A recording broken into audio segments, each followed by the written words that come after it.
نحن نتحدى أهل البدع والأهواء، أهل البدع العقائدية وأهل البدع السياسية، نقول بيننا وبينكم السلف، بيننا وبينكم الكتب.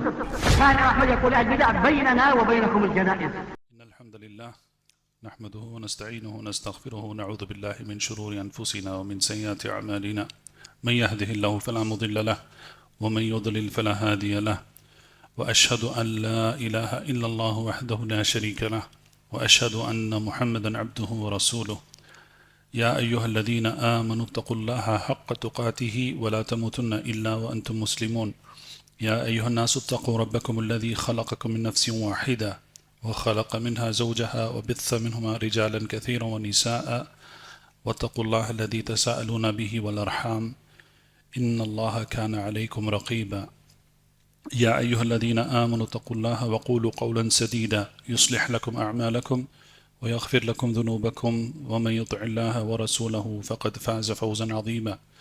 فإن أصدق الحديث كتاب الله، وأحسن الهدي هدي محمد صلى الله عليه وسلم، وشر الأمور محدثاتها، فإن كل محدثة بدعة وكل بدعة ضلالة وكل ضلالة في النار. أما بعد، شیخ محمد بن صالح العثیمین رحمہ اللہ، ان کی کتاب ہم پڑھ رہے ہیں القواعد المثلی۔ الحمدللہ پچھلے دروس میں ہم نے اسماء اور صفات کے متعلق جو قواعد شیخ نے جمع کیے ہیں اس کتاب میں، اس کو ہم نے پڑھا۔ اس کتاب کا آخری حصہ باقی ہے، اور وہ ہے جو اسماء و صفات کے دلائل ہیں ان کے تعلق سے قواعد کیا ہے۔ تو شیخ محمد بن صالح العثیمین رحمہ اللہ رحمۃ واسعہ کہتے ہیں، قواعد فی ادلۃ الاسماء والصفات، اسماء اور صفات کے قواعد کیا ہیں۔ اس سے پہلے ایک بات کی وضاحت کرنا ضروری سمجھتا ہوں کہ کل کے درس میں ایک حدیث کے متعلق جو بات آئی تھی کہ زمین اور پہلے آسمان کے درمیان 50,000 سال کا فاصلہ ہے، وہ دراصل 500 سال کا ہے۔ عبداللہ بن عباس رضی اللہ عنہما عباس بن عبد المطلب رضی اللہ عنہ، عبداللہ بن عباس کے والد، ان کی حدیث، اور عبداللہ بن مسعود، ان دو حدیثوں میں 500 سال کا ذکر آیا ہے۔ ہو سکتا ہے کہ میرے ذہن میں سورۃ المعارج کی آیت رہ گئی ہوگی جس میں کہا گیا ہے کہ کانا مقدارہ 50,000 سنہ، تو وہی اس کو میں نے تھوڑا کنفیوز کر لیا تھا اس کے تعلق سے۔ تو ہر ایک آسمان کے درمیان بھی 500 سال کا فاصلہ ہے، تو 50,000 سال نہیں ہے وہ، بلکہ 500 سال ہے۔ یہ پہلی بات ہے۔ دوسری بات، کئی مقام پر علماء یہ کہتے ہیں کہ جہاں پر اس طریقے کے تعداد ذکر ہوتے ہیں تو اس سے مراد ایک بڑی رقم ہوتی ہے، اور اس کا مطلب یہ نہیں ہے کہ اتنا ہی ہے۔ اگر 500 کہا گیا تو اتنا ہی ہے، ہو بھی سکتا ہے اور نہیں بھی ہو سکتا ہے، اللہ عالم۔ جیسا کہ اللہ کے جو نام کے تعلق سے بھی جو حدیث آئی تھی کہ اللہ کے 99 نام ہیں، ایک کم 100، لیکن دیکھا گیا ہے کہ اس کی تعداد زیادہ ہے، 99 ناموں سے بھی زیادہ ہے اس کی تعداد۔ تو اسی طریقے سے کبھی یہ عرب کا لہجہ ہے کہ کہیں اگر اس کو ایک بڑی رقم یا ایک بڑی تعداد کو اگر ذکر کرنا ہے تو اس کو ایک بڑے رقم سے ذکر کرتے ہیں، اللہ عالم۔ تو ایک وضاحت تھی۔ دوسری بات یہ تھی کہ تنزیہ اور اثبات کے تعلق سے یہ کل بات آئی تھی کہ اہل السنہ والجماعت کا عقیدہ ہے کہ التنزیہ بلا تعطیل اور الاثبات بلا تشبیہ۔ تو تنزیہ یعنی کہ اللہ سبحانہ وتعالیٰ کو ہر ان صفات سے بری کرنا جو اللہ سبحانہ وتعالیٰ کے لیے ناجائز ہے اور لائق نہیں ہے، اور بغیر تعطیل کے۔ اب جو بھی الصفات المنفیہ جو اللہ سبحانہ وتعالیٰ کے تعلق سے آئے ہیں قرآن اور حدیث کو، ان کو اللہ تعالیٰ کے لیے نفی کرنا، مثال کے طور پہ جہالت، اونگ، نیند، ظلم، یہ سب ان کی نفی کرنا اللہ سبحانہ وتعالیٰ کے لیے، اور اسی طریقے سے تشبیہ اور تمثیل کی بھی نفی کرنا، تو تنزیہ اس کو کہتے ہیں۔ اگر تنزیہ میں غلو کیا جائے تو پھر وہ تعطیل بن جاتا ہے۔ تو کئی اہل العلم نے یہ بھی کہا ہے کہ جو معطلہ ہیں، جہمیہ، معتزلہ، انہوں نے دراصل سب سے پہلے مشابہت کی، تشبیہ کی، انہوں نے اللہ سبحانہ و تعالیٰ کو مخلوقات کے ساتھ مشابہت، ان کے صفات کو مشابہت کی، اسی لیے انہوں نے ان صفات کا انکار کیا، تو معطلہ ہو گئے، تعطیل میں پڑ گئے۔ اور اسی طریقے سے جو اثبات ہے، ہم اثبات کریں گے اللہ سبحانہ و تعالیٰ کے لیے جو بھی اسماء و صفات آئے ہیں قرآن اور حدیث میں، لیکن بلا تشبیہ کے، تو مشابہت نہیں کریں گے۔ اگر اثبات میں غلو کیا جائے تو پھر وہ تشبیہ کی طرف لے جاتا ہے۔ تو ایک کلمہ جو ہم ہمیشہ پڑھتے ہیں، صبح شام دن رات اٹھے بیٹھے جو پڑھتے ہیں، وہ ہے سبحان اللہ اور الحمدللہ۔ تو اس کے تعلق سے بھی اہل العلم نے کہا ہے کہ سبحان اللہ یہ جو کلمہ ہے یہ تنزیہی کلمہ ہے، اس میں تنزیہ ہے۔ سبحان اللہ کا مطلب ہے کہ اللہ سبحانہ وتعالیٰ بری ہیں ہر ایک عیب اور نقص سے، اور ہر وہ چیز جو اللہ سبحانہ وتعالیٰ کے لیے لائق نہیں ہے، تو اس میں نفی ہے، تنزیہ میں اور سبحان اللہ میں نفی ہے، اور الحمدللہ جو ہے وہ اثبات ہے، اس میں اللہ کی حمد و ثنا و تعریف بیان کی جائے گی اللہ کے ایک اعتبار سے کہ اللہ سبحانہ وتعالیٰ کے نام جو ہیں وہ الاسماء الحسنى ہیں، اور اسی طریقے سے الصفات العلیہ، عربی میں کہتے ہیں الصفات العلیہ، یعنی کہ علو سے، یعنی کہ بہت عظیم اور بہت بابرکت نام ہے اللہ سبحانہ وتعالیٰ کے اور اللہ تعالیٰ کے صفات۔ تو یہ سبحان اللہ اور الحمدللہ، یہ اس کا معنی یہ بنتا ہے۔ تو ایک طرف نفی ہے اور دوسری طرف اثبات ہے۔ تو نفی اور اثبات یہ دیکھا گیا ہے قرآن اور حدیث میں کہ ہمیشہ اسی طریقے سے آتا ہے۔ اب کلمہ توحید بھی ہے، لا الہ الا اللہ، تو لا الہ نفی ہے اور الا اللہ اثبات ہے۔ تو کئی مقام پر ایسے آتا ہے، خصوصاً توحید کے مسائل میں ایک طرف نفی ہے اور پھر اثبات ہے، نفی اور اثبات۔ اسی طریقے سے جو کلمات ہیں جن کے تعلق سے امام البخاری نے اپنی کتاب ختم کی، کلمتان خفیفتان علی اللسان حبیبتان الی الرحمن، خفیفتان علی اللسان ثقیلتان فی المیزان، تو یہ جو کلمات ہیں سبحان اللہ و بحمدہ سبحان اللہ العظیم، تو سبحان اللہ ایک طرف تنزیہ ہے، بحمدہ اثبات ہے، اور سبحان اللہ العظیم یہ اس کے اثبات کے معنی میں تفصیل ہے۔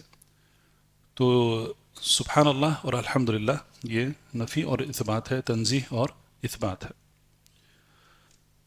تو اس کے ساتھ آج جو قواعد بیان کیے ہیں مؤلف رحمہ اللہ، دلائل کے متعلق پہلا قاعدہ بیان کرتے ہیں، الادلة التي تثبت بها اسماء الله تعالى وصفاته هي كتاب الله تعالى وسنة رسوله صلى الله عليه وسلم، فلا تثبت اسماء الله وصفاته بغيرها۔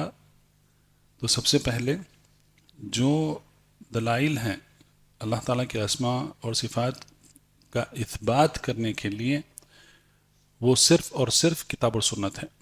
تو اللہ تعالیٰ کے اسماء و صفات لیے جائیں گے کتاب سے اور سنت سے، بس کسی اور ذریعے سے اللہ سبحانہ وتعالیٰ کے اسماء و صفات کا علم نہیں لیا جائے گا۔ تو یہ مسئلہ پہلے بھی گزرا ہے، اس کو کہتے ہیں توقیفیہ۔ تو الاسماء الحسنى اور الصفات العلیہ، یہ دونوں جو ہیں ان کا مصدر یعنی کہ ان کا سورس ایک ہی ہے، کتاب اور سنت۔ وعلی ھذا، اس کے متعلق اور مزید تفصیل بیان کرتے ہوئے فرماتے ہیں کہ فما ورد اثباته للہ تعالی من ذلك فی الکتاب والسنة وجب اثباته، تو جو بھی اللہ کے اسماء و صفات کے تعلق سے جو بھی آئے ہیں قرآن اور حدیث میں، ان کو ثابت کرنا اللہ تعالیٰ کے لیے یہ واجب ہے۔ تو واجب، اگر شریعت میں واجب کہا گیا تو پھر یہ اس کا حکم یہ بنتا ہے کہ اگر آپ اس کو کریں گے تو پھر آپ کو ثواب ملتا ہے، اور اگر آپ اس کو چھوڑ دیں گے تو پھر گناہ ہوتا ہے. تو وجب اثباتہ، تو ثابت کرنا واجب ہے. وما ورد نفیہ فیما وجب نفیہ مع اثبات کمال ضدہ، تو جہاں پر نفی آئی ہے اللہ سبحانہ وتعالیٰ کے اسماء و صفات کے متعلق، خصوصاً صفات کے تعلق سے جہاں پر نفی آئی ہے، یعنی کہ اللہ تعالیٰ کے لیے لائق نہیں ہے نیند، اونگ، جہالت، ظلم، تھکان، یہ سب جو جن کی نفی کی گئی ہے قرآن اور حدیث میں، اس کی نفی کرنا بھی واجب ہے، اور اس کا جو ضد ہے پورے کمال کے ساتھ اس کو اللہ تعالیٰ کے لیے ثابت کرنا یہ بھی واجب بن جاتا ہے. مثال کے طور پہ آیت الکرسی کی جو آیت ہے لا تأخذہ سینۃ ولا نوم، اللہ سبحانہ وتعالیٰ کو نہ نیند آتی ہے اور نہ اونگ آتی ہے، نہ نیند آتی ہے. تو یہ اللہ سبحانہ وتعالیٰ کے حق میں ہم نے اس کو نفی کر دیا.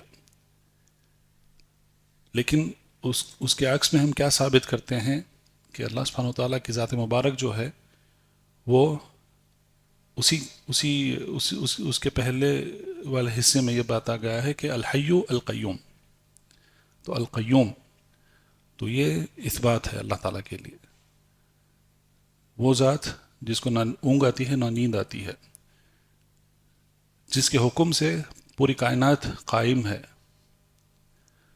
تو اس کا ضد جو ہے، جو بھی منفیہ ہیں، صفات منفیہ ہیں، تو ان کو اللہ تعالیٰ کے حق میں نفی کرنا اور پھر اس کا ضد جو ہے اس کے لیے ثابت کرنا.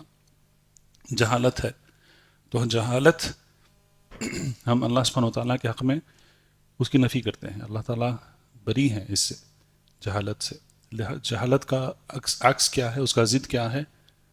علم، اور کامل علم، مکمل، جس میں کوئی نقص یا عیب نہیں ہے، اس کو ہم ثابت کرتے ہیں اللہ تعالیٰ کے لیے. تو یہ دوسرا نقطہ شیخ نے بیان کیا ہے یہاں پر. تیسرا کہتے ہیں وما لم يرد اثباته ولا نفي فيهما وجب التوقف في لفظه فلا يثبت ولا ينفى لعدم ورود الإثبات والنفي فيه فإن أريد به حق يليق بالله تعالى فهو مقبول. تو ایسے صفات جو قرآن اور حدیث میں نہیں آئے ہیں لیکن ان کا معنی جو بنتا ہے وہ معنی صحیح بنتا ہے، لفظ کے اعتبار سے جو معنی بنتا ہے وہ اللہ سبحانہ وتعالیٰ کے لیے لائق ہے، صحیح ہے، لیکن وہ قرآن اور حدیث میں نہیں آیا ہے. تو اس کے تعلق سے شیخ رحمہ اللہ کہتے ہیں کہ سب سے پہلے توقف، اس پر رک جانا ہے، نہ اس کی نفی کرنا ہے نہ اس کا اثبات کرنا ہے، رک جانا ہے، کیونکہ یہ قرآن اور حدیث میں نہیں آئے ہیں. اگر اس سے حق مراد ہے، اللہ تعالیٰ کے حق میں ایک صحیح بات، اس سے حق مراد ہے، ارید بہ حق یلیق باللہ تعالی، جو اللہ سبحانہ وتعالیٰ کے لیے لائق ہے، فہو مقبول، تو اس کو قبول کیا جاتا ہے، لیکن توقف ہے اس طریقے سے. پھر کہتے ہیں کہ وَإِنْ أُرِيدَ بِهِ مَعْنَى لَا يَلِيقُ بِاللَّهِ عَزَّ وَجَلَّ وَجَبَ رَدُّهُ. تو اگر وہ بات جو اللہ سبحانہ وتعالیٰ کے لیے آئی ہے، جس کا ذکر قرآن اور حدیث میں نہیں ہے، اور یہ اللہ تعالیٰ کے لیے لائق بھی نہیں ہے، تو پھر اس کا رد کرنا واجب بن جاتا ہے. تو یہ سب سے پہلا قاعدہ ہے دلیل کے تعلق سے. دوسرا قاعدہ شیخ رحمہ اللہ کہتے ہیں القاعدہ الثانیہ الواجب فی نصوص القرآن والسنة اجراؤها على ظاہرها دون تحریف لا سیما نصوص الصفات حيث لا مجال للرأي فيها، ودليل ذلك السمع، وفيه قوله تعالى نزل به الروح الأمين على قلبك لتكون من المنذرين بلسان عربي مبين. وهذا يدل على وجوب فهمه على ما يقتضيه ظاهره باللسان العربي إلا أن يمنع منه دلیل شرعی. تو اس کا مطلب یہ ہے کہ جو اللہ تعالیٰ کے اسماء و صفات کے متعلق اور خصوصاً صفات کے متعلق جو بات آئی ہے قرآن اور حدیث میں، اس کو اس کے ظاہر پر ہی لیا جاتا ہے، اس کو اس کے ظاہر سے ہی لیا جاتا ہے، دون تحریف، اور اس کو اس کی جگہ سے منحرف نہیں کیا جاتا ہے. اس کو عربی میں جس طریقے سے صفات آئے ہیں، خصوصاً کل بھی یہ بات آئی تھی، اگر ید یا یدین کا ذکر ہے تو ویسا ہی ہے. عربی میں کیا سمجھ میں آتا ہے اگر ہم ید کہیں گے تو، یا یدان کہیں گے، دو ہاتھ، تو اس کو ویسے ہی لیا جائے گا. اسی طریقے سے ہر وہ صفت جو ذکر ہوئی ہے قرآن اور حدیث میں، اس کو اس کے ظاہر سے ہی لیا جائے گا، اور اس میں کوئی تحریف نہیں کریں گے، اس میں اس کا معنی نہیں بدلیں گے، اس کو دوسری مثال نہیں دیں گے، اس میں غلط تعویل نہیں کریں گے اس میں. تو اسی لیے عربی کا جاننا ضروری بن جاتا ہے. اب یہاں پر جو بات ذکر کیے ہیں شیخ رحمہ اللہ، انہوں نے جو دلیل بھی دی ہے، اس میں یہ کہا گیا ہے کہ بلسان عربی مبین، یہ عربی زبان جو ہے ایک دم فصیح زبان ہے، جس کے معنی بہت پوری فصاحت کے ساتھ، پوری بلاغت کے ساتھ یہ ہم تک پہنچائے گئے ہیں. تو اگر کوئی صفت کے لیے کوئی ایک لفظ رکھا گیا ہے تو اس لفظ کا جو ظاہری معنی بنتا ہے اسی کو لیا جائے گا، اور لا مجال للرأی فیہ، اور اس میں کوئی دوسری رائے کی گنجائش نہیں ہے، اس کی اجازت نہیں ہے. اب مثال کے طور پہ وہی ید کو جو صفات کے انکار کرنے والے ہیں کہتے ہیں قبضہ قدرت کہتے ہیں، تو نزول کو کہتے ہیں کہ کوئی کہتا ہے کہ اللہ کا حکم آتا ہے، کوئی کہتا ہے کہ جبریل علیہ السلام آتے ہیں نزول کے معنی میں، لیکن یہ غلط بات ہے. تو انہوں نے اس کی تحریف کر دی، انہوں نے اس کا جو ظاہری معنی ہے اس کو رد کر کے انہوں نے کچھ اور معنی وہاں پر رکھ دیا ہے. اور یہ جو دلیل ہے یہ سمعی دلیل ہے، یعنی کہ سنائی گئی ہوئی دلیل، قرآن و سنت کو سمعی دلیل کہتے ہیں. تو عربی میں جو معنی بنتا ہے صفات کے متعلق، جو ظاہری معنی جو بنتا ہے اسی کو لیا جائے گا، اور اس کو دوسرا معنی یا دوسرا نام اس کو نہیں دیا جائے گا. ودلیل العقل ان المتکلم بهذه النصوص اعلم بمراده. تو عقلی دلیل کیا ہے کہ متکلم یعنی جس نے یہ کلام کیا ہے، اب یہ آیت انہوں نے وہاں پر ذکر کی ہے بلسان عربی مبین، نزل به الروح الامین. کون لے کے آئے ہیں قرآن؟ جبریل علیہ السلام، الروح الامین علی قلبک لتکون من المنذرین، اور تمہارے دل میں اس کو یعنی کہ وحی کو اتارا گیا ہے تاکہ تم ڈرانے والوں میں سے بن جاؤ. لتکون من المنذرین، منذر جو ڈراتا ہے اس کو کہتے ہیں نذر، یا منذرین کا ایک اور معنی بنتا ہے، منذر کا معنی بنتا ہے رسول. بلسان عربی مبین، کون سی زبان ہے؟ عربی ہے، اور مبین یعنی کہ واضح، جس میں کوئی یہ نہیں تردد یا شک و شبہ نہیں ہو سکتا ہے کہ اس کا معنی کیا ہے، پوری فصاحت کے ساتھ. اور پھر جو متکلم ہے اس وحی کا، اللہ سبحانہ وتعالیٰ خود ہیں. تو اللہ سبحانہ وتعالیٰ اپنے آپ کا علم کس کے پاس ہے؟ اللہ سبحانہ وتعالیٰ کے پاس ہی ہے.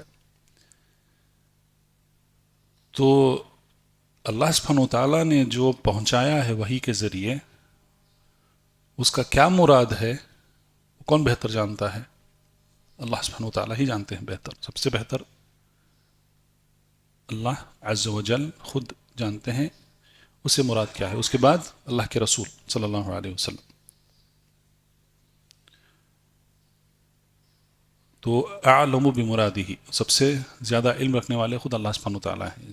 وقد خاطبنا باللسان العربی المبین، اور ہمارے سے مخاطب ہوئے ہیں عربی زبان میں جو زبان واضح ہے، فصیح ہے. فوجب قبولها على ظاہرہ، تو یہ واجب بن جاتا ہے کہ اس کو قبول کیا جائے اعلیٰ ظاہری ہی، اس کی ظاہری معنی کے اعتبار سے.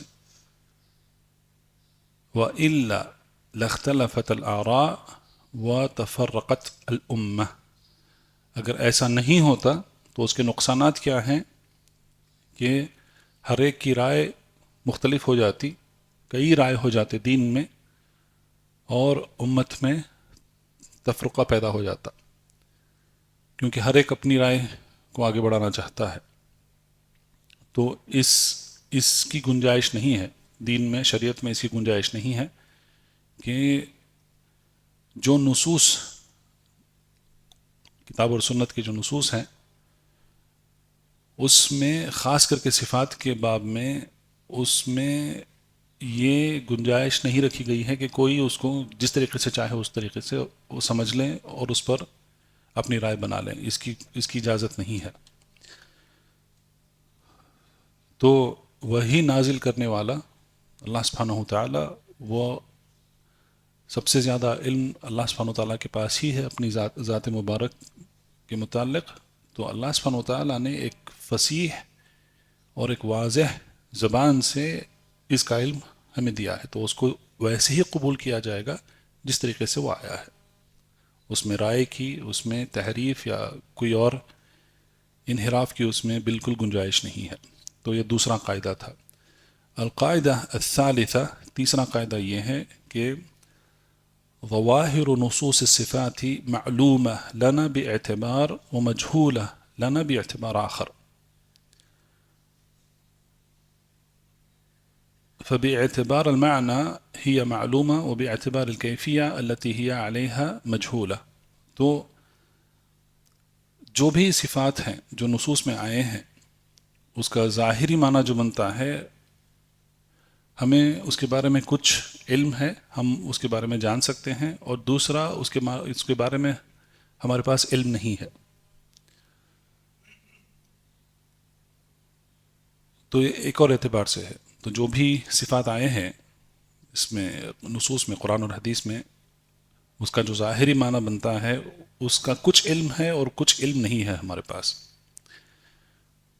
جو علم ہے ہمارے پاس اس کا، یعنی کہ اسے معلوم کیا جا سکتا ہے، وہ کیا ہے، جس طریقے سے وہ قرآن اور حدیث میں آئے ہیں اس کے معنی جو بنتے ہیں، ظاہری معنی بنتے ہیں، وہ ہمارے پاس اس کا علم ہے. لیکن ہمارے پاس کیا اس کے متعلق علم کیا نہیں ہے ہمارے پاس؟ کیفیہ، کیف ہمارے پاس پتہ نہیں ہے، ہمارے پاس اس کا علم نہیں ہے.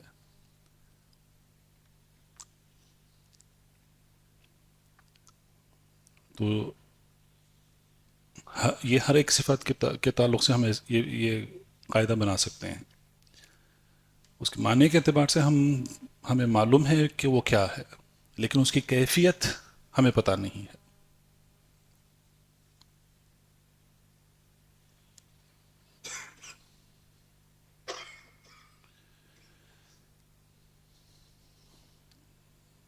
تو مؤلف کہتے ہیں اس کی وضاحت کرتے ہوئے فَلِأَنَّ مِنَ الْمُحَالِ أن ينزل الله تعالى كتابا أو يتكلم به رسوله صلى الله عليه وسلم بكلام يقصد بهذا الكتاب وهذا الكلام أن يكون هداية للخلق. تو جو بھی کلام کیے ہیں اللہ سبحانہ وتعالی قرآن میں اور رسول اللہ صلی اللہ علیہ وسلم احادیث میں، تو اس سے مراد کیا ہے؟ اس سے خلق کی ہدایت ہے، ان کو ہدایت کرنا. ان یکون ہدایتا للخلق ویبقى فی اعظم الامور واشدها ضرورتا. تو یہ ویسا ہی رہتا ہے کہ اس کی جو ضرورت ہے خلق کو، یعنی کہ انسان اور جن کو، اسماء و صفات کے متعلق جو ضرورت ہے وہ ایک بہت بڑی ضرورت ہے اور یہ شدید ضرورت ہے. انہیں اس کا علم دینا ضروری ہے. تو یہ بالکل ناممکن ہے کہ یہ ایسے ہو جائے کہ مجہول المعنی بمنزلۃ الحروف الہجائیہ التي لا يفهم منها شيء. تو یہ ناممکن بات ہے کہ قرآن میں صفات ذکر کیے گئے ہوں اور احادیث میں اللہ سبحانہ وتعالیٰ کے صفات ذکر کیے گئے ہوں اور وہ صرف حروف ہیں. یہاں پہ انہوں نے کہا ہے الحروف الہجائیہ، یعنی کہ ہجے کرتے ہوئے اس حروف کو لکھا گیا ہے اور اس میں سے کوئی معنی نہیں بنتا ہے یا اس کا معنی سمجھ میں نہیں آ رہا ہے. یہ ناممکن بات ہے. اب مثال کے طور پہ عینان، 2 آنکھ، اس کا ذکر ہے قرآن میں. تجری بأعیننا، یہ مثال ہمیشہ آ رہی ہے کہ نوح علیہ السلام کی کشتی جو ہے، کہتے ہیں اللہ سبحانہ وتعالیٰ کہ ہمارے آنکھوں کے سامنے سے گزر رہی تھی.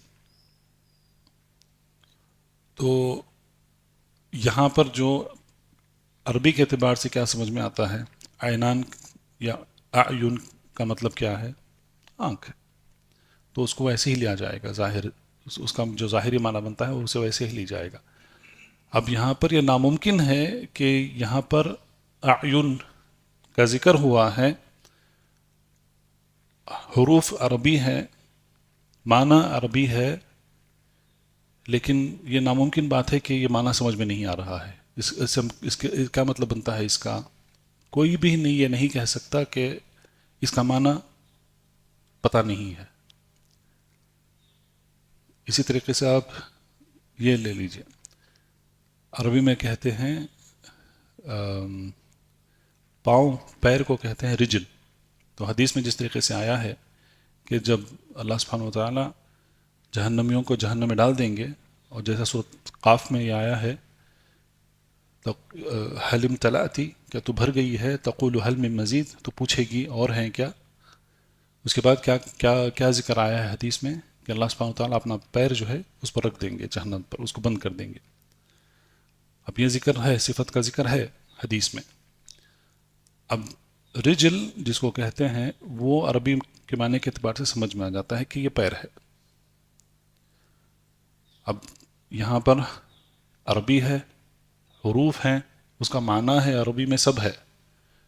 پھر کوئی یہ نہیں کہہ سکتا کہ اس کا معنی سمجھ میں نہیں آ رہا ہے، اس سے مراد کیا ہے ہمیں پتہ نہیں ہے. یہ ہو ہی نہیں سکتا ہے. عقل بھی، اگر عقل سلیم ہے تو عقل بھی اس کو قبول نہیں کرے گی. عربی ہے، عربی کے الفاظ ہیں، حروف عربی کے ہیں، تشکیل عربی کی ہے، اعراب عربی کا ہے، سب ہے، اور پھر کوئی یہ نہیں کہہ سکتا کہ اس کا معنی ہمیں سمجھ میں نہیں آ رہا ہے. ناممکن بات ہے، ہو ہی نہیں سکتا ہے. اور اسی طریقے سے جو اس سے پہلے جو ذکر کیا گیا ہے کہ یہاں پر اللہ سبحانہ وتعالیٰ نے اس سے مراد کیا ہے اس کو بتا دیا ہے. اس کا معنی وہی ہے، وہی معنی بنتا ہے، اس میں کوئی اور معنی نہیں بن سکتا ہے. تو یہ صرف حروف نہیں رہ جاتے ہیں، یعنی کہ صرف حروف ہیں جس کا معنی نہیں ہے، ایسا نہیں ہو سکتا ہے. حروف ہیں، عربی کے حروف ہے، عربی میں جو معنی بن رہا ہے وہی ہے، ظاہری جو معنی ہے وہی ہے، تو اس کو اسی پر قبول کیا جائے گا اسے. اور یہی سمجھ آتی ہے اس سے کہ یعنی کہ مفہوم یہ ہے کہ اس سے یہی مراد ہے.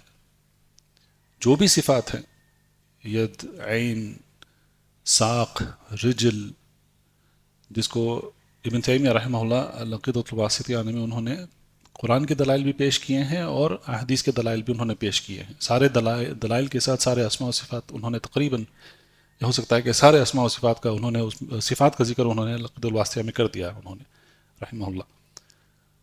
تو یہ ناممکن بات ہے کہ وہ صرف حروف ہیں اور اس کا معنی نہیں بن رہا ہے، معنی سمجھ میں نہیں آ رہا ہے. وبهذا علم بطلان مذهب المفوضة الذين يفوضون علم معاني نصوص الصفات ويدعون أن هذا مذهب السلف والسلف بريئون من هذا المذهب. تو اس میں تھوڑی تفصیل ہے لیکن یہ جو طریقہ ہے، یہ طریقہ جو ہے یہ اسماء و صفات کے منکرین کا عقیدہ ہے کہ وہ کہتے ہیں کہ یہ اس کا معنی جو ہے، یہ معنی ہمیں سمجھ میں نہیں آ رہا ہے، اس کا معنی کسی اور کی طرف اس کو توجہ کر دیا جائے گا، اور کہتے ہیں کہ یہ سلف کا عقیدہ ہے اور سلف اس سے بری ہیں، والسلف بریئون من ھذا المذھب۔ تو یہ تیسرا قاعدہ تھا۔ چوتھا قاعدہ مؤلف رحمہ اللہ کہتے ہیں، میرے خیال سے یہ آخری قاعدہ ہے چوتھا، اور کافی لمبا ہے، اس میں بہت تفصیل ہے اس میں۔ کہتے ہیں کہ ظاہر النصوص ما يتبادر منها إلى الذهن من المعاني وهو يختلف بحسب السياق وما يضاف إليه الكلام۔ تو جو نصوص ہیں اور نصوص میں جو صفات ذکر کیے گئے ہیں اس کا ظاہری معنی بنتا ہے، یہ تو ہم تیسرے قاعدے میں سیکھ لیے ہیں۔ ایک اور قدم آگے بڑھتے ہوئے مؤلف رحمہ اللہ کہتے ہیں کہ کوئی بھی صفت کے لیے جو لفظ رکھا گیا ہے اس کا ظاہری معنی بنتا ہے، اور سب سے پہلے جو ذہن میں آتا ہے اگر کوئی لفظ ذکر کیا جائے، کوئی بھی صفت کے لیے جو لفظ رکھا گیا ہے نصوص میں، اگر وہ لفظ ادا کیا جائے تو سب سے پہلے ذہن میں کیا آتا ہے؟ وہی ہے اس کا ظاہری معنی۔ ید ید ہی ہے، عین آنکھ ہے، ساق پنڈلی ہے، رجل پیر ہے، وجہ چہرہ ہے۔ تو جب یہ لفظ ادا کیا جائے گا تو سب سے پہلے جو ذہن میں اس کا جو تصور بنتا ہے، اس کا جو معنی بنتا ہے وہی ہے۔ لیکن اور کہتے ہیں کہ وہ یختلف بحسب السیاق وما یضاف الیہ الکلام۔ تو یہ سیاق، جملے کے سیاق سے بھی اس کا ایک معنی بنتا ہے، اور اس کے لیے جو اضافہ کیا جاتا ہے اسے بھی ایک معنی بنتا ہے۔ فالکلمہ الواحدہ یکون لها معنی فی سیاق ومعنی آخر فی سیاق، وترکیب الکلام یفید معنی علی وجہ ومعنی آخر علی وجہ۔ تو کوئی جملہ ہے، کوئی کلمہ ہے، تو اس کو جملے میں کس طریقے سے رکھا گیا ہے اس کا ایک معنی بنتا ہے، اور اگر اسی کلمے، کوئی عربی کی خاصیت ہے، اگر اسی کو کوئی اور جملے میں رکھا جائے تو اس کے سیاق میں ایک دوسرا معنی بنتا ہے۔ اذا تقرر هذا فظاهر نصوص الصفات ما يتبادر منها الى الذهن يفيد معنى الى الذهن من المعاني، وقد انقسم الناس فيه الى 3 اقسام۔ تو لیکن اس کا معنی وہی بنتا ہے، کوئی بھی اعتبار سے اگر اس کو دیکھا جائے تو اس کا جو پہلے جو اس کا معنی نکلتا ہے، ظاہری معنی ہوتا ہے، اور پہلے جو ذہن میں جو تصور بنتا ہے اس کے تعلق سے وہی صحیح ہے، یعنی کہ وہی اسی طریقے سے اس کو لیا جائے گا۔ اور اس مسئلے میں مؤلف رحمہ اللہ کہتے ہیں کہ سارے لوگ جو ہیں یہ 3 قسم میں بانٹے جا سکتے ہیں۔ سب سے پہلے الاول من جعل الظاہر المتبادر منها معنى حقا يليق بالله عز وجل وأبقوا دلالتها على ذلك وهؤلاء هم السلف۔ تو سلف کا مذہب کیا ہے اس کے تعلق سے؟ انہوں نے جو ظاہری معنی ہے اور جو ذہن میں پہلا جو تصور اس کا بنتا ہے اس کو ویسے ہی رکھا، اور اس کو حق سمجھا، حقا یلیق باللہ عز وجل، اور یہ اللہ سبحانہ وتعالیٰ کے لیے لائق ہے، اس کو ویسے ہی انہوں نے رکھ دیا۔ وَأَبْقَوْا دَلَالَتِهَا عَلَى ذَلِكَ وَهَؤُلَاءِ السَّلَف۔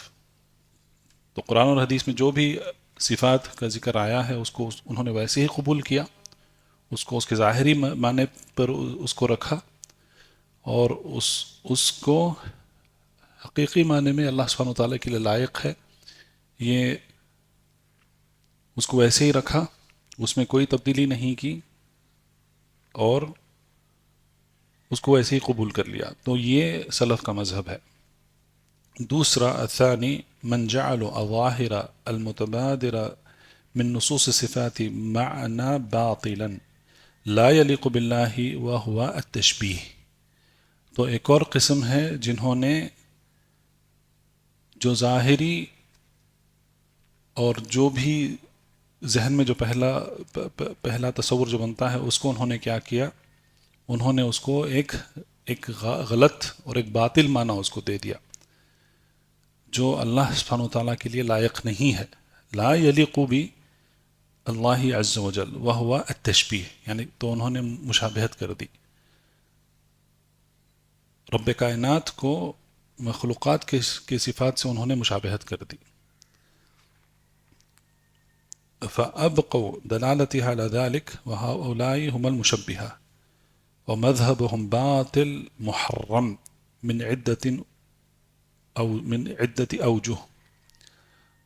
تو انہوں نے کیا کیا, انہوں نے مشابہت کر دی صفات کو مخلوقات, اللہ سبحانہ وتعالیٰ کی صفات کو مخلوقات کی صفات سے انہوں نے تشبیہ کر دی. تو ان کو مشبہہ کہتے ہیں, جو تشبیہ کرتے ہیں مشبہہ کرتے ہیں. تو ان کا جو مذہب ہے مؤلف رحمہ اللہ کہتے ہیں کہ باطل ہے, محرم حرام ہے, من عدت اوجہ کئی اعتبار سے.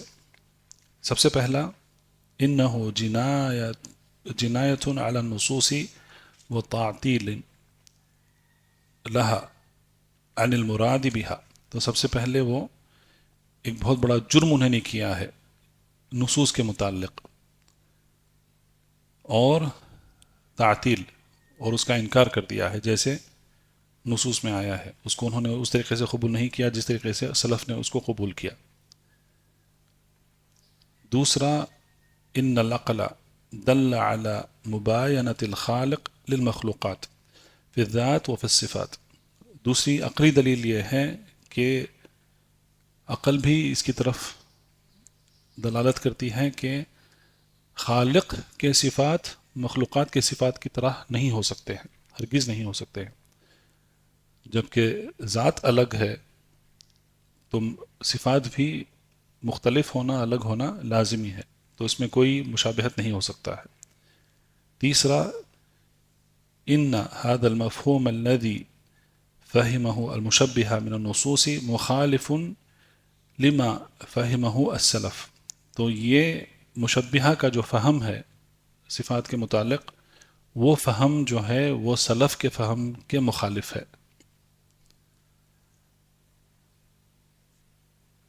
فیکون باطلا, تو یقیناً وہ باطل ہی ہو سکتا ہے. جو سلف کا فہم نہیں ہے, اگر سلف کے فہم کو مخالف کر رہا ہے تو پھر وہ باطل ہے, حق نہیں ہو سکتا ہے. کئی اعتبار سے ہم اس کو سمجھ سکتے ہیں. سب سے پہلے جو بھی علم ہم تک آیا ہے وہ صحابہ تابعین اور تبع تابعین کی طرف سے آیا ہے. دوسرا ان تین پیڑھیوں کے بارے میں رسول اللہ صلی اللہ علیہ وسلم نے کہا ہے کہ یہ بہترین پیڑھیاں ہیں. خیر القرون قرنی ثم الذین یلونہم ثم الذین یلونہم.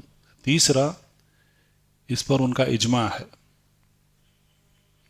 تو جب اس پر اجماع قائم ہو گیا ہے تو کوئی اور رائے یا کوئی اور حکم یا فیصلہ یا فتویٰ اس میں داخل کرنا ناجائز ہے.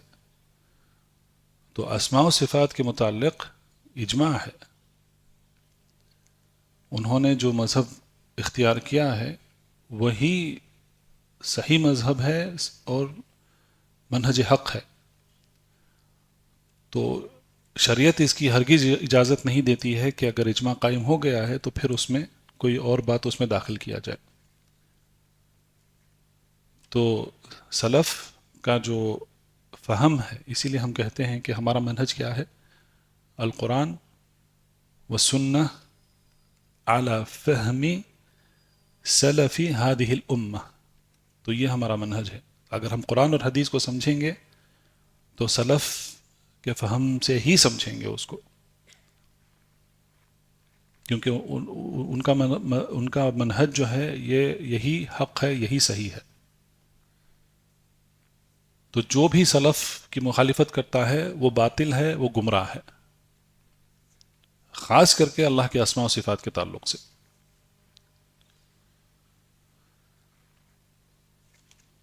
تو دو قسم بیان کیے شیخ رحمہ اللہ. پہلے قسم سلف جنہوں نے ان صفات کو جس طریقے سے نصوص میں آئے ہیں اسی طریقے سے اس کو انہوں نے باقی رکھا، اور اس کا ظاہری معنی اور جو معنی ذہن میں پہلے آتا ہے اس کو ویسے ہی رکھا.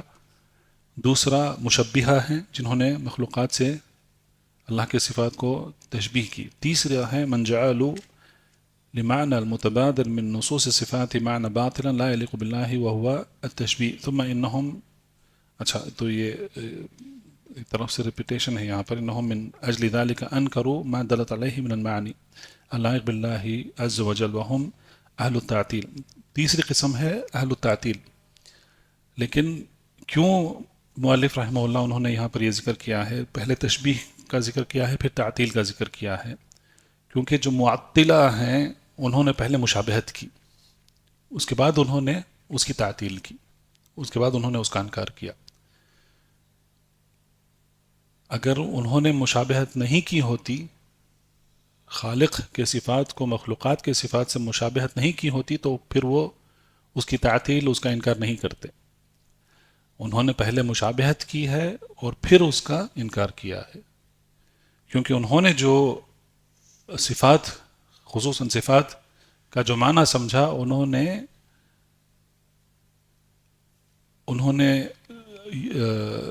یہ عقیدہ بنایا کہ جو بھی صفات ذکر ہوئے ہیں نصوص میں، قرآن اور حدیث میں، تو انہوں نے مخلوقات کے صفات سے اس کو مشابہت کر دی سب سے پہلے.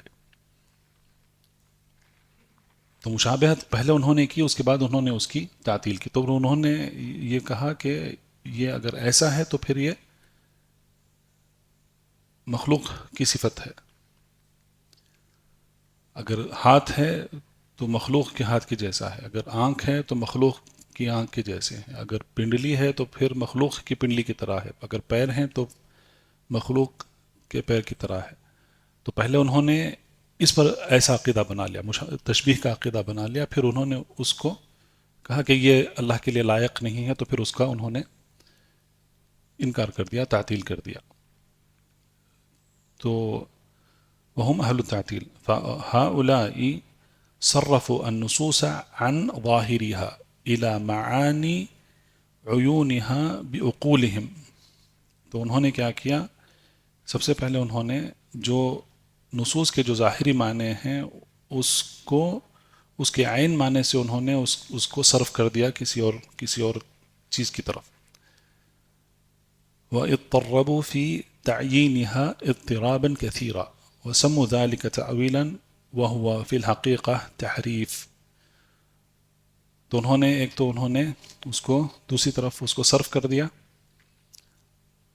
اور پھر اضطربوا یعنی کہ وہ کشمکش میں آ گئے، کیا کرنا ہے اس کو، اس کے اضطراباً کثیرا، بہت زیادہ کشمکش میں آ گئے کہ اس کے تعلق سے کیا حکم بنانا ہے. وَسَمُّوا ذَلِكَ تَأْوِيلًا، اور اس کو انہوں نے تأویل کا نام دے دیا. لیکن شیخ رحمہ اللہ کہتے ہیں کہ وَهُوَ فِي الْحَقِيقَةِ تحریف، وہ تأویل نہیں ہے، وہ تحریف ہے. کیونکہ تأویل جو ہے وہ دو قسم کی ہوتی ہے. ایک تأویل ہے جو صحیح ہے، جس کی تعریف کی گئی ہے، وہ ہے مثال کے طور پہ جب نبی کریم صلی اللہ علیہ وسلم نے عبداللہ بن عباس کے لیے دعا کی، کہا کہ وَعَلِّمْهُ تَأْوِيلَهُ، یعنی کہ قرآن کی تأویل سکھانے، قرآن کے معنی اور اس کی تفسیر کا علم عبداللہ بن عباس رضی اللہ عنہما کے حق میں نبی کریم صلی اللہ علیہ وسلم نے دعا کی. تو وہ جو تأویل ہے، وہ تأویل وہ صحیح ہے.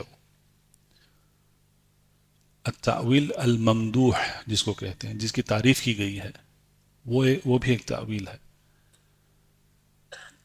تو اسی لیے عبداللہ بن عباس کے حق میں وہ دعا قبول ہوئی اور انہوں نے پورے قرآن کی تفسیر انہوں نے کی ہے.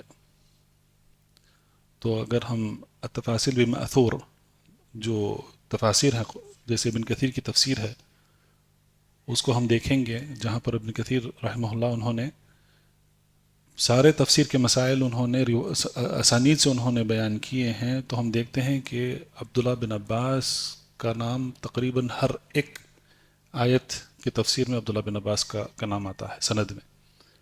عبداللہ بن عباس سے روایت کرتے ہیں مجاہد. تو مجاہد کہتے ہیں رحمہ اللہ تابعی کہتے ہیں کہ میں نے قرآن کی ہر ایک آیت میں نے عبداللہ بن عباس سے اس کا معنی میں نے ان سے لیا ہے. تو یہ تعویل جو ہے یہ صحیح تعویل ہے جس کی تعریف کی گئی ہے، اس کو کہتے ہیں تعویل الممدوح. دوسری ہے تعویل المذموم جس کا ذم کیا گیا ہے اور وہ ہے اس کو غلط معنی دینا اس کا. تو یہاں پر تعویل سے مراد وہ ہے جنہوں نے معطلہ نے اس کو ایک غلط معنی دے دیا اس کو. تو یہ تعویل جو ہے یہ مذموم ہے بلکہ حرام ہے. یہ سب سے پہلے کلام بغیر علم بغیر علم سے بات کرنا ہے، اور دوسرا اللہ سبحانہ و تعالیٰ پر جھوٹ باندھنا ہے. تو یہ دونوں ناجائز ہیں، حرام ہے. تو بلکہ وہ تعویل نہیں ہے لیکن وہ تحریف ہے، یعنی کہ انہوں نے جو لفظ جس کے لیے لکھا گیا ہے اس کو انہوں نے دوسرے معنی کی طرف اس کو انہوں نے اس کو موڑ دیا ہے. جیسا کہ ابن تیمیہ رحمہ اللہ العقیدہ الواسطیہ کے مقدمے کہتے ہیں کہ وَيُحَرِّفُونَ الْكَلَامِ وَيُحَرِّفُونَ الْكَلِمِ عَن مَوَاضِعِهِ. تو وہ تحریف کر دیتے ہیں، یعنی کہ جو بھی کلمات ہیں اسماء و صفات کے متعلق جو بھی ان کا جو معنی آیا ہے. اب یہاں پر تین چیزیں ہیں، سب سے پہلے اسے مراد کیا ہے، دوسرا اس کا ظاہری معنی کیا ہے، اور تیسرا ذہن میں سب سے پہلے کیا آتا ہے جب یہ لفظ ادا کیا جائے. تو یہ تینوں کو انہوں نے رد کر دیا اور پھر اس کو کوئی اور معنی سے اس کی تعبیر کر دی. تو یہ دراصل یہ تحریف ہے. جو لفظ جس کے لیے رکھا گیا ہے اس کو بغیر دلیل کے، اس کے بغیر کوئی سبب کے انہوں نے اس کو دوسری طرف اس کو موڑ دیا ہے، تو یہ تحریف ہو جاتی ہے.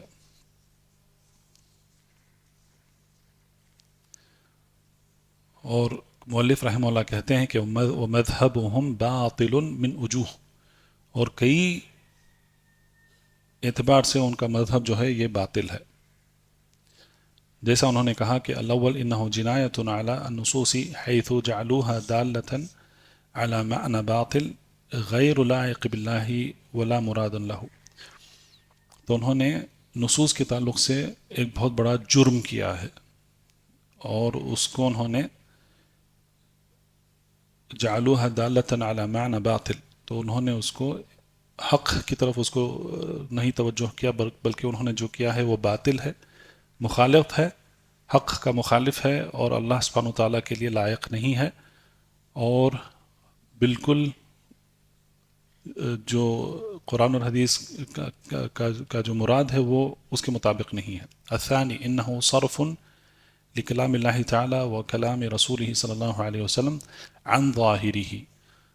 تو انہوں نے جو ظاہری معنی ہے اللہ کے کلام یعنی کہ کتاب اور اللہ کے رسول کا کلام صلی اللہ علیہ وسلم احادیث کو انہوں نے اس کے ظاہری معنی سے انہوں نے کسی اور کی طرف اس کو انہوں نے یعنی کہ معطلہ اور مشبہہ نے اس کو صرف کر دیا ہے. الثالث انه صرف کلام اللہ ورسولہ عن ظاہرہ الى معنی یخالف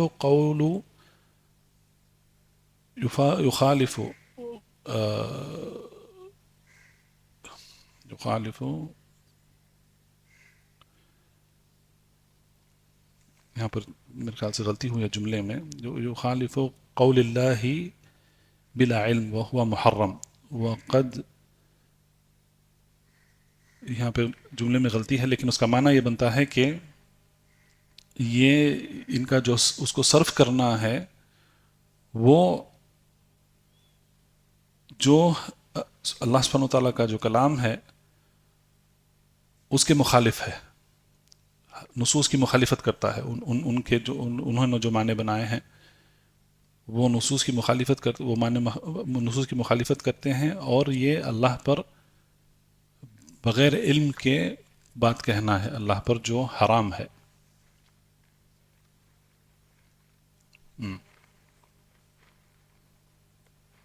جی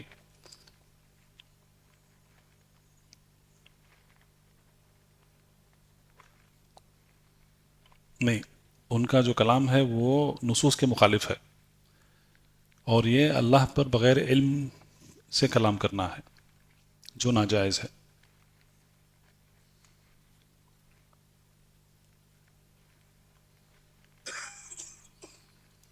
تو سب سے پہلے وہ کہتے ہیں کہ انہم زعموا انه ليس المراد بالكلام الله تعالى ورسوله صلی اللہ علیہ وسلم كذا مع انه ظاہر الكلام۔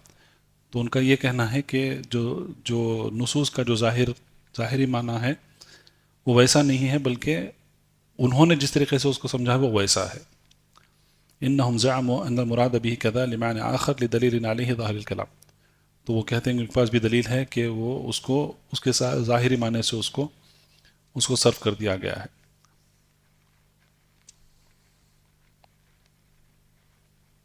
چوتھا، انه صرف النصوص عن ظاهرها مخالف لما كان عليه النبي صلی اللہ علیہ وسلم واصحابه وسلف الامه وائمتها فيكون باطلا۔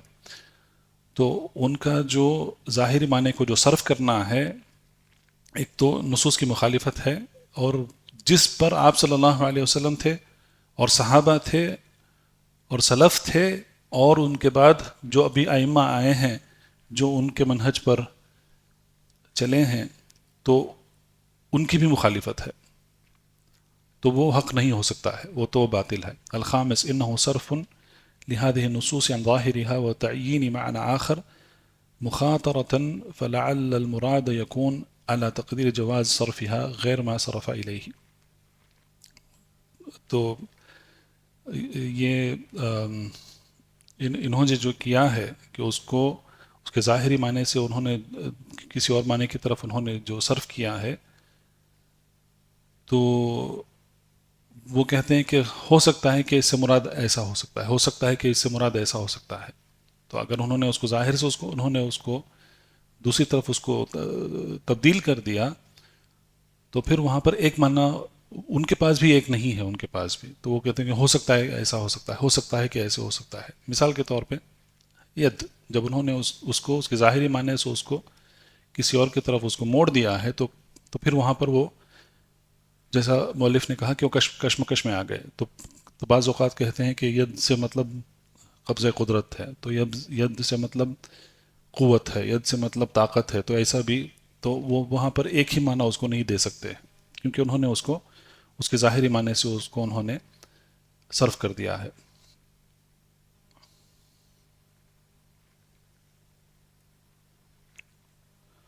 تو یہاں پر کئی ایسے تھوڑے یہ منطقی بحث ہے جو تھوڑی مشکل ہو رہی ہے۔ تو خلاصہ یہ ہے کہ مؤلف رحمہ اللہ انہوں نے 4 قواعد یہاں پر اس کو ذکر کیے ہیں کہ صفات کے متعلق جو دلائل ہیں قرآن اور حدیث میں، اس کے 4 قاعدے انہوں نے بیان کیے ہیں، اور پھر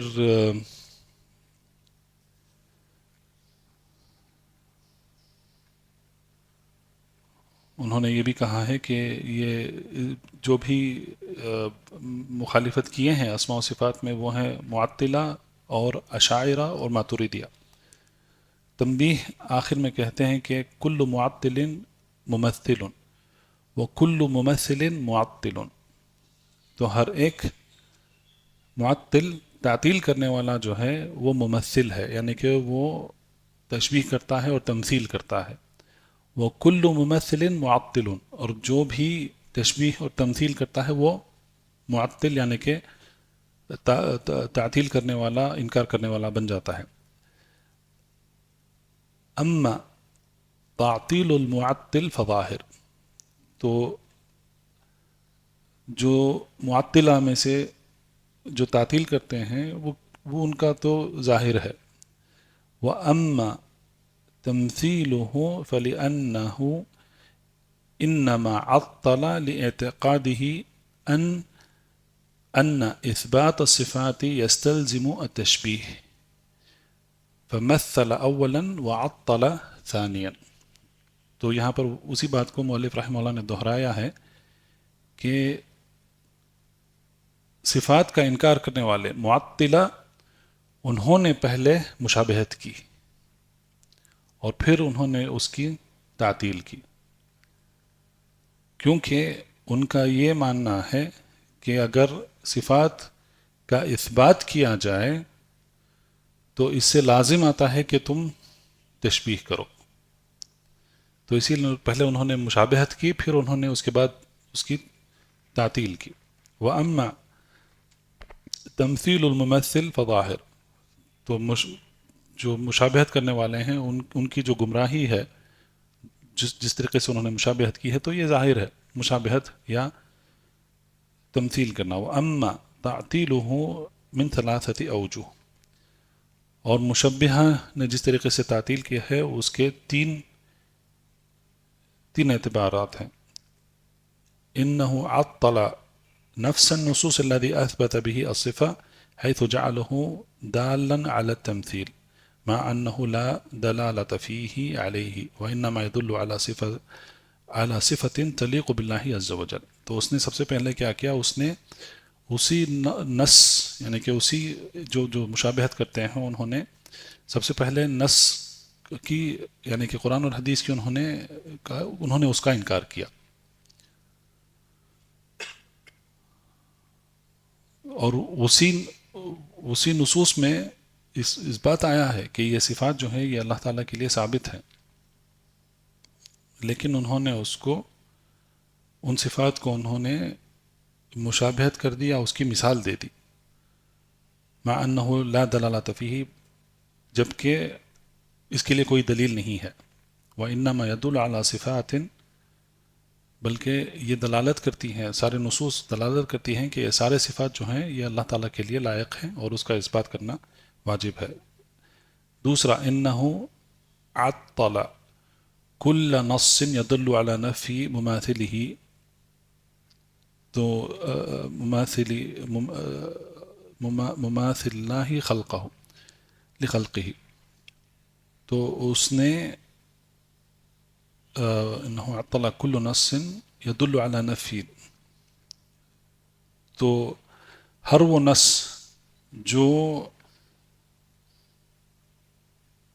نفی کرتی ہے اللہ تعالیٰ کے لیے یہ صفت لائق نہیں ہے، تو اس کو بھی اس کی بھی تمثیل کی ہے، تو اسی لیے وہ تعطیل میں پڑ گئے. انہ عطل اللہ تعالی عن کمالہ الواجب حیث مثلہ بالمخلوق الناقص.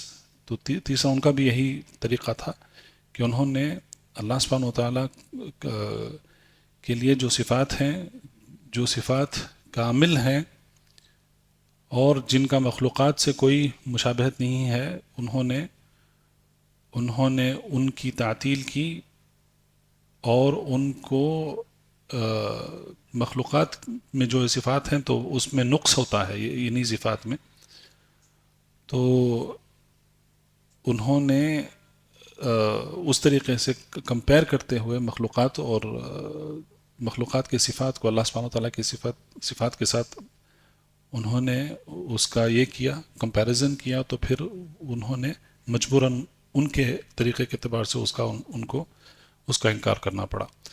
تو یہ 4 قاعدے تھے کتاب اور سنت کے جو دلائل ہیں اسماء و صفات کے متعلق، تو اس کو کس طریقے سے ہم کو سمجھنا ہے. تو پہلے 3 قاعدے جو ہیں وہ سب سے ضروری قاعدے ہیں کہ سب سے پہلے جو بھی صفات آئے ہیں خصوصاً قرآن اور حدیث میں ان کو ثابت کرنا ہے اللہ تعالیٰ کے لیے، اور اگر اس کی نفی کی گئی ہے تو پھر ان کو اللہ تعالیٰ کی شان میں ان کی نفی کرنا واجب ہے. دوسرا، جو ظاہری معنی بنتا ہے اسی کو لیا جائے گا، عربی سے جو ظاہری معنی بنتا ہے صفات کا اسی کو لیا جائے گا. تیسرا، وہ لفظ جب ادا ہوگا تو سب سے پہلے جو ذہن میں جو بات آتی ہے، جو تصور بنتا ہے، تو اسی کو ہی لیا جائے گا. اور چوتھا جو ہے انہوں نے یہاں پر اس کی تفصیل یہی ہے کہ اس کا خلاصہ یہ ہے کہ معطلہ جنہوں نے اللہ کے صفات کا انکار کیا، پہلے انہوں نے مشابہت کی، پھر انہوں نے اس کا انکار کیا. اور جی تو یہی ہے. تو انہوں نے یہی طریقہ اختیار کیا، اور اس کے لیے سب سے اس کا جو اساس ہے وہ مشابہت ہے. خالق کو مخلوقات سے مشابہت کرنا وہی اس کا سب سے بڑا سبب ہے. تو اس کے تعلق سے اس کا ایک اور خلاصہ یہ بن سکتا ہے کہ جیسا ابن قدامہ المقدسی رحمہ اللہ نے کہا لمعۃ الاعتقاد میں کہ کل ما خطر ببالک اللہ خلاف لذالک، کہ جب اللہ کے اسماء و صفات کا جب ذکر کیا جاتا ہے تو جو بھی تصور بنتا ہے ذہن میں، ہمیں ہمیشہ یہ خیال رکھنا چاہیے کہ اگر اس کا ایک تصور بنا اور وہ مخلوقات، کوئی بھی مخلوقات سے اگر وہ مشابہت رکھتا ہے تو وہ اللہ سبحانہ و تعالیٰ ویسے نہیں ہے. اللہ خلاف لذالک، کیونکہ ہمارے دماغوں میں، ہمارے ذہنوں میں جو بھی بیٹھا ہے وہ سب دیکھا ہے یا سنا ہے، لیکن اللہ سبحانہ و تعالیٰ کی صفات کیسے ہیں یہ کوئی نہیں جانتا ہے. تو کیفیت ہمیں اس کی پتہ نہیں ہے، ہمیں اس کا علم نہیں ہے. ہمیں صرف وہی علم دیا گیا ہے جو ہمارے لیے ضروری ہے، اور اس کو بھی پورے واضح اور کھلے طریقے سے اس کو قرآن اور حدیث میں اس کو بتایا گیا ہے. تو جو بھی اگر ہم ید کا ذکر کریں گے تو اگر کوئی بھی تصویر اگر ہمارے ذہن میں آئی تو اللہ سبحانہ و تعالیٰ ویسے نہیں ہے. اگر آنکھ کا ذکر کیا گیا اور کوئی بھی آنکھ کی تصویر ہمارے ذہن میں آئی تو اللہ سبحانہ و تعالیٰ ویسے نہیں ہے. کل ما خطر ببالک، خطر بالبال کا مطلب ہوتا ہے دماغ میں یا ذہن میں کوئی بات آنا، تو کچھ بھی آ جائے اللہ خلاف لذالک، اللہ سبحانہ و تعالیٰ اس کے خلاف ہے، یعنی کہ اس کے مطابق نہیں ہے. تو ایسا نہیں ہو سکتا ہے صفات کے تعلق سے.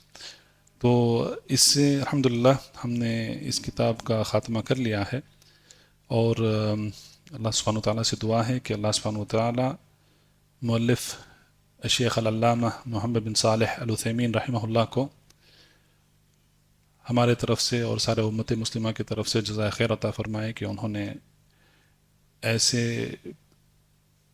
پیچیدہ مسائل کو انہوں نے بہت آسانی کے طور پر انہوں نے اپنی کتاب میں جمع کیا ہے.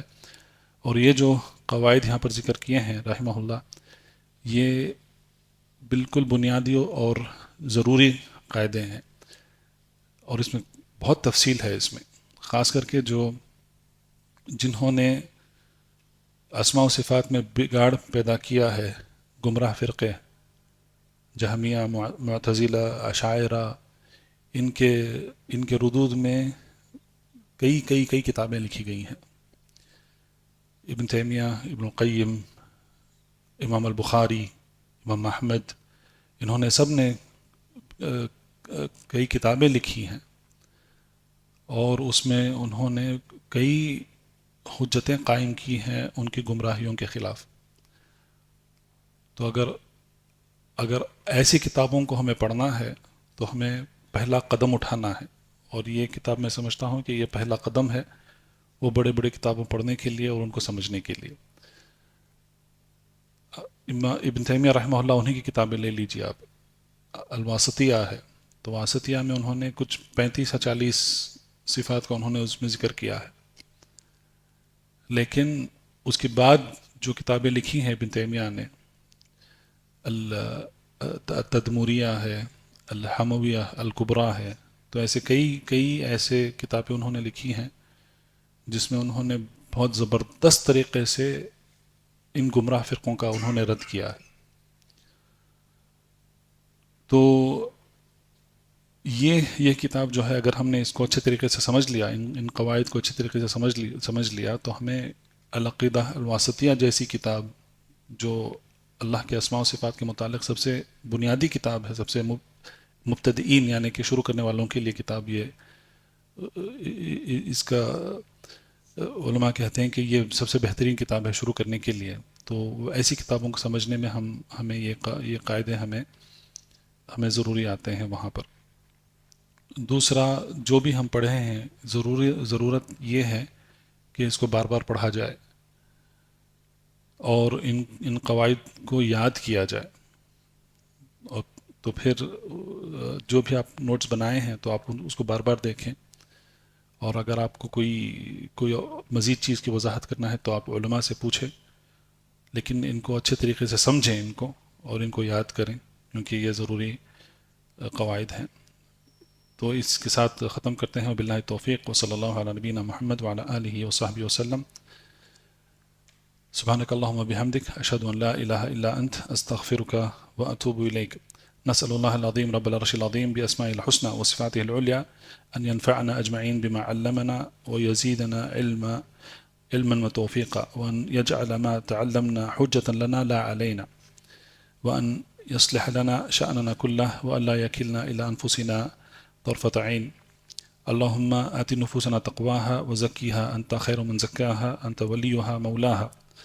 اللهم إنا نعوذ بك من علم لا ينفع، ومن قلب لا يخشع، ومن نفس لا تشبع، ومن دعوة لا يستجاب لها. اللهم اغفر لنا ولوالدينا ولمشايخنا ولعلمائنا وللمؤمنين والمؤمنات والمسلمين والمسلمات، إنك قريب مجيب الدعوات. والله تعالى أعلى وأعلم، وصلى الله على نبينا محمد وعلى آله وصحبه وسلم. بارك الله فيكم أجمعين. السلام عليكم ورحمة الله وبركاته. فاعلم أنه لا إله إلا الله واستغفر